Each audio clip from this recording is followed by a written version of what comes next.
नमस्कार, मैं हूं अनुषा गौतम और आप देख रहे हैं खबर हलचल न्यूज। देश और प्रदेश का सबसे तेजी से उभरता हुआ न्यूज चैनल। आइए रुक करते हैं खबरों की ओर। बसपा लोकसभा प्रत्याशी सच्चिदानंद पांडे पर ग्रामीण के युवाओं ने लगाया आरोप। लोकसभा चुनाव में बसपा प्रत्याशी द्वारा प्राधिगढ़ों के गांव के युवक अनुपम पांडे को गुमराह कर अनसीन प्रलाप व फर्जी शिकायत करने तथा उपरोक्त युवक को उनके कब्जे से मुक्त कराए जाने के संबंध में ग्रामवासियों ने रखी प्रेस। ग्रामवासियों का यह कहना है कि लड़के ग्राम पंचायत परसावा, थाना इनायत नगर, तहसील मिल्कीपुर, जनपद अयोध्या के अस्थायी निवासी हैं। हमारे ग्राम पंचायत के निवासी राम प्रकाश पांडे पुत्र स्वर्गीय पारसनाथ पांडे की मृत्यु लंबी बीमारी के बाद स्वाभाविक रूप से हो गई। उसके अंदर कई सारी बीमारियां थी। उक्त राम प्रकाश पांडे अत्यंत गरीब थे, जिनका इलाज व खाने पीने का प्रबंध विगत कई माह से ग्रामवासियों द्वारा चंदा इकट्ठा करके चलाया जा रहा था और लंबी बीमारी के बाद उनकी अचानक मृत्यु हो गई। उनके एक पुत्र अनुपम पांडे हैं, जो नशा का भयंकर आदती है। राम प्रकाश पांडे की मृत्यु के उपरांत स्थानीय पुलिस द्वारा उनके शव का पोस्टमार्टम भी कराया गया है। इस बीच बसपा उम्मीदवार सच्चिदानंद पांडे द्वारा एक वर्ग विशेष ब्राह्मण को लाभमंद किए जाने के उद्देश्य से सस्ती लोकप्रियता की प्रत्याशा में स्वर्गीय राम प्रकाश पांडे की स्वाभाविक मौत को लेकर एक साजिश रच रहे हैं तथा समाज में जहर घोलने का काम किया जा रहा है। उपरोक्त सच्चिदानंद पांडे ने राम प्रकाश पांडे के नशेड़ी बेटे अनुपम पांडे को अपने प्रभाव में करके गांव के 5 लोगों के खिलाफ एक सोची समझी साजिश के तहत फर्जी व मनगढ़ंत तहरीर मुकदमा कायम किए जाने हेतु इनायत नगर पुलिस को फर्जी शिकायत पत्र दिलाया है। यही नहीं, उपरोक्त सच्चिदानंद पांडे द्वारा अनुपम पांडे को पैसे का प्रलोभन देकर अपने पास रखा है, जबकि उसका दूर दूर तक कोई अनुपम पांडे के परिवार से कोई वास्ता नहीं है। बसपा प्रत्याशी द्वारा ब्राह्मण विरुद्ध क्षत्रिय यादव का खेल खेला जा रहा है, जो अत्यंत निंदनीय है। उक्त अनुपम पांडे के साथ ऐसी स्थिति में बसपा प्रत्याशी द्वारा अप्रिय घटना घटित कर हम सभी ग्रामीणों को फंसाने की साजिश रची जा रही है। ऐसी दशा में अनुपम पांडे को मुक्त करते हुए प्रशासनिक अभिरक्षा में रखा जाना अत्यंत न्याय संगत होगा। गांव में आज तक ऐसी कोई घटना नहीं घटी है। गांव में व्याप्त शांति का माहौल खराब करने की नियत से बसपा प्रत्याशी कुछ ब्राह्मण नेताओं द्वारा साजिश रची जा रही है। ऐसी दशा में प्रकरण की जांच राम प्रकाश पांडे के बेटे अनुपम पांडे को बसपा प्रत्याशी सच्चिदानंद पांडे के कब्जे से मुक्त कराया जाना समीचीन होगा। इसके साथ कभी भी कोई बड़ी घटना घट सकती है। इसमें सच्चिदानंद पांडे चुनाव को एक ब्राह्मणवादी करके साजिश रच रहे हैं। हम ग्रामवासियों के ऊपर फर्जी आरोप राम प्रकाश के बेटे अनुपम पांडे से लगवा रहे हैं, जबकि इसके साथ साथ ग्रामवासियों ने काफी आर्थिक सहायता की।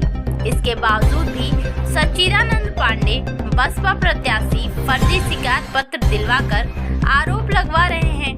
हमारे ग्रामवासियों से शासन प्रशासन से यही मांग है कि इसकी निष्पक्ष जांच कराकर सच्चिदानंद पांडे के ऊपर कड़ी से कड़ी कार्रवाई हो और स्वर्गीय राम प्रकाश के लड़के को अनुपम पांडे को सच्चिदानंद पांडे के कब्जे से मुक्त कराया जाए। नहीं है, मामला ये है, हम लोग जो है अपना गांव में रहते नहीं हैं, बाहर रहते हैं। हम लोगों को फर्जी में जो इसमें फंसाया जा रहा है, कोई मतलब नहीं है। इसमें क्या है, राजनीति किया जाता है। हमारे यहाँ राम प्रकाश पांडे जी हैं, उनका निधन हो गया था 16 तारीख को, और उसी 24 तारीख को उनको चोट आ गई थी, पता नहीं कैसे। और फर्जी में हम लोगों को उसमें ढकेला जा रहा है, राजनीति की जा रही है, फर्जी हम लोगों को फंसाया जा रहा है। पूरा ग्राम सभा के जो लोग हैं वो हम लोगों के साथ हैं। उनका जो लड़का है बेचारा, वो 16-17 साल को आज 5 दिन हो गया, 5 दिन से उसको उठा के ले गए हैं। घर पे वो अपने है नहीं बेचारा, और गांव वाले उसको देखते नहीं, उसके घर पे ताला लगा हुआ है। जब हम लोग उसको देखने बातचीत करने जाते हैं तो वहाँ कोई मिलता नहीं है, और उसको लेके रंजिश की जा रही है। सिर्फ ये चुनाव का मैटर है, चुनाव का माहौल है, चुनाव के लिए ये सब रंजिश हो रही है। उसके बाद जो है हम लोग जाते हैं उसके घर पे, ग्राम सभा वाले भी जाते हैं, कोई मिलता नहीं है। पुलिस भी 1-2 बार आई, वहाँ कोई नहीं मिला, ताला लगा रहता है। अब वो हम लोगों को डर ये है कि हम लोग कुछ किए भी नहीं, हम लोगों का फर्जी मुकदमा भी लगाया जा रहा है। कल को उस लड़के को कुछ हो जाता है तो हम लोगों को फर्जी फंसा दिया जाएगा। इसलिए हम लोग जो है प्रेस कॉन्फ्रेंस मीटिंग कर रहे हैं। फर्जी में सिर्फ हम लोगों को रूमर बना के फंसाया जा रहा है। चुनावी माहौल है, चुनाव के लिए ये सब किया जाता है, चाह रहा है। ठाकुर ब्राह्मण वो एकजुट है, इसमें जो है तोड़ा जा रहा है कि ठाकुर ब्राह्मण को जो है वो तोड़ के हम कुछ वोट ले लेंगे, इसलिए इसमें राजनीति की जा रही है। और हम लोगों का कोई वो नहीं है, ग्राम सभा का कोई व्यक्ति इसमें खिलाफत में हम लोगों के नहीं है। बस इतना हम कहना चाहते हैं।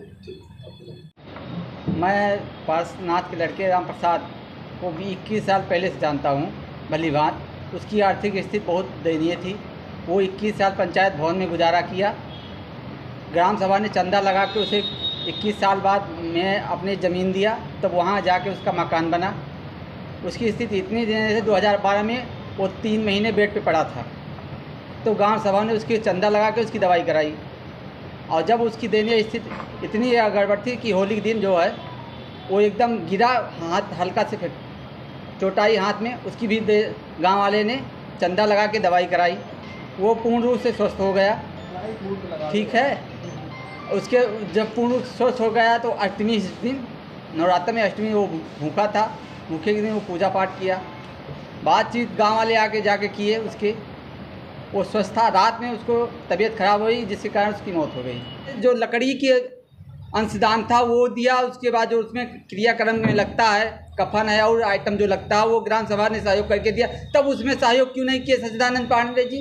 तब उनके पास पैसा नहीं था। आज उनकी स्थिति हो गए, जब उसके क्रियाक्रम में लगना था पैसा, तब वो ग्राम सभा ने चंदा इकट्ठा करके दिया, तब उसमें सहयोग नहीं था इनका। ये जाके मुँह बांध के क्यों खड़े थे? आज उसको क्रियाक्रम के बाद जो होता है 10वां सूद बोलते हैं जिसको, तब उनको पैसा नहीं है 10वां कराने के लिए। तिरही होती है हिंदू समाज में, तब उनके लिए तिरही कराने के लिए पैसा नहीं है। FIR पहले जरूरी था उनका। खाली फंसाने के संजय साहब वोट बैंक के चक्कर में, जात और ब्राह्मण ठाकुर ब्राह्मण लड़ाने के चक्कर में वोट, हमारे 2-3 पूर्व ऐसे हैं जिसमें ब्राह्मण क्षत्रिय अलग हैं, ब्राह्मण अलग। ब्राह्मण ज़्यादा होने का उसका वोट बैंक चक्कर में ये राजनीति कर रहे हैं सच्चिदानंद पांडे जी। क्या मांगे, क्या चाहते? हम तो यही चाहते हैं उस लड़के अनुपम पांडे को छोड़ दें वहाँ पर, जिससे ग्राम सभा उचित ढंग से उसका दाह संस्कार जैसे किया है वैसे उसका जो 10वां कराया वो तिरही करे ग्राम सभा। स्वर्गीय राम प्रकाश पांडे जी हैं। इनकी मतलब थोड़ा आर्थिक स्थिति नहीं सही थी और तबीयत इनका ख़राब रहता था पहले से ही। तो ये हम लोगों को साजिश रचा के फंसाने का, ये सच्चिदानंद पांडे जी हैं, ये हम लोग का साजिश रच के फंसाने के चाल में ये ऐसा काम कर रहे हैं, इसलिए आज ये प्रेस रखा गया है। बाकी ये लोग, ये सच्चिदानंद पांडे जी बोलते हैं कि ये लोग बहुत दबंग आदमी हैं, गांव में पूरा ऐसे बोल रहे थे फंसाने के लिए। हम लोगों के खिलाफ़ आज तक न कोई FIR है। आप पूरे क्षेत्र में पता कर सकते हैं कि हम लोगों के खिलाफ़ कुछ भी नहीं है। हम लोग इनका इन लोगों की आर्थिक स्थिति सही नहीं थी। हम लोग पूरा गांव मिलके इनका हेल्प करता था हमेशा।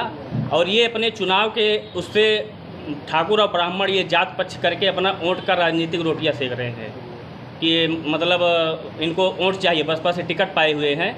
बाकी अब इसको फंसा के, अनुपम पांडे नशा का आदी है बहुत बड़ा, सब पूरा जानता है, सब कोई जानता है। उसको बहला फुसला के पैसे का लालच दे के उसको अपनी बस में करके हर जगह इसको लेकर जा रहे हैं कि चलो जहां ब्राह्मण बाहुल्य क्षेत्र है वहां लेकर जाके अपना प्रचार करा रहे हैं। हमारा यही मांग है कि इसको अनुपम पांडे को ये कानून के हिसाब से इसको जो है मतलब उनसे मुक्ति दिलाया जाए सच्चिदानंद पांडे जी से। और इनके सच्चिदानंद पांडे के खिलाफ़ जो ये राजनीति कर रहे हैं, इनके ऊपर कार्रवाई की जाए।